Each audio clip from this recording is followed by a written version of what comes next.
فاهم. بتضربني وبتهني. طب ايوه انت مستحمل ده ليه؟ بكنس وبمسح. انت يا علي؟ ايوه. انت ما كنتش كده خالص، انا مستغربه جدا، انا بجد مصدومه، انا متفاجئه من اللي بيحصل. في بينا طفل رضيع وانا اللي برضعه. بترضع مين؟ بالببرونه يا ايمان، في ايه؟ ماشي، ما انا بقول لك بعمل كل حاجه في البيت. انا بجد زهقت، انا هطلب الطلاق. ازاي؟ انت قاعده تضحكي. لا انا بس مش مستوعبه، انا عايزاك تهدى بس. العصمه في ايدينا.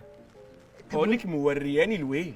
انا لو وريتك جسمي اقسم بالله مخربشاني مبهدلاني. يعني انت مش حابب طريقتها دي؟ طبعا مش حابب طريقتها. طب امال انت ليه بترجع؟ إيمان بالله عليكي، انت صاحبتي من زمان، بالله عليكي قولي لها حرام، ما ينفعش، لازم يعني ما ينفعش. انا تعبت يا ده امان. هي ما انا اتكلمت معاها، ده هي حابه الموضوع. حابه ايه؟ وبتقولي ان انت حابب كمان. انا ده مش قادر افهمها ان انا مش حابب لان هتضرب اكتر. طب ما تتطلق يا علي، اطلب الطلاق. انا ماشي، ما انا العصمه في ايديها مش بمزاجي. هي متمسكه بيك كمان ولا عشان ايوه إيه؟ هي مستمتعه بالحاله دي. انا تعبت بس بجد. دي فضايح قدام الناس.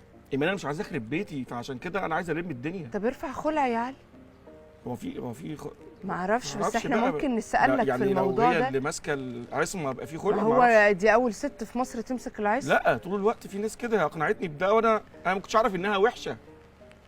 هي جميله. انا لو اعرف ان هي كده اقسم بالله ما كنت اتجوزتها. ما هو دي المشكله، ان هي تبدو ان هي جميله.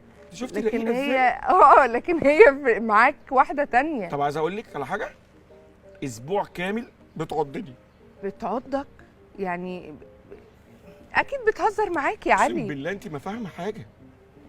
انا عايز اقول لك على حاجه. بتولع شمع